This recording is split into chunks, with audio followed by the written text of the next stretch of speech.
السلام علیکم میرے پیارے پیارے اسلامی بھائیوں اور اسلامی بہنوں۔ آج ہم حدیث مبارکہ کا ترجمہ اور تشریح سنیں گے، جس کا موضوع ہے اطاعت رسول صلی اللہ علیہ وآلہ وسلم۔ ابو محمد عبداللہ بن عمرو بن عاص رضی اللہ تعالیٰ عنہما سے روایت ہے، انہوں نے کہا، رسول اللہ صلی اللہ علیہ وآلہ وسلم نے فرمایا، تم میں سے کوئی کامل مومن نہیں ہو سکتا جب تک اس کی خواہش میری لائی ہوئی ہدایت کے تابع نہ ہو۔ سبحان اللہ۔ تشریح۔ حدیث کا مفہوم یہ ہے کہ کوئی آدمی اس وقت تک دائرہ اسلام میں داخل نہیں ہو سکتا جب تک اس کی خواہشات اس دین کے تابع نہ ہو جائیں جو نبی پاک صلی اللہ علیہ وآلہ وسلم لے کر آئے ہیں۔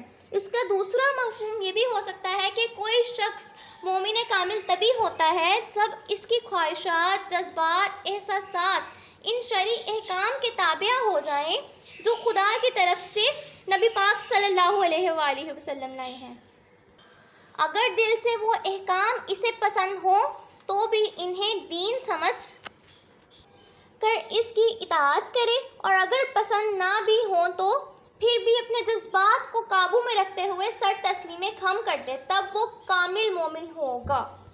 میرے پیارے پیارے اسلامی بہنوں اور اسلامی بھائیوں، امید کرتی ہوں آپ کو میری ویڈیو پسند آئی ہوگی۔ آپ نے لائک، شیئر اور سبسکرائب ضرور کیا ہوگا۔ میرے پیارے پیارے اسلامی بھائیوں اور اسلامی بہنوں، آپ میرے چینل کے ساتھ وابستہ رہیں تاکہ آپ دین اسلام سیکھ سکیں اور اس پر عمل کر سکیں۔ فی امان اللہ۔ اللہ حافظ۔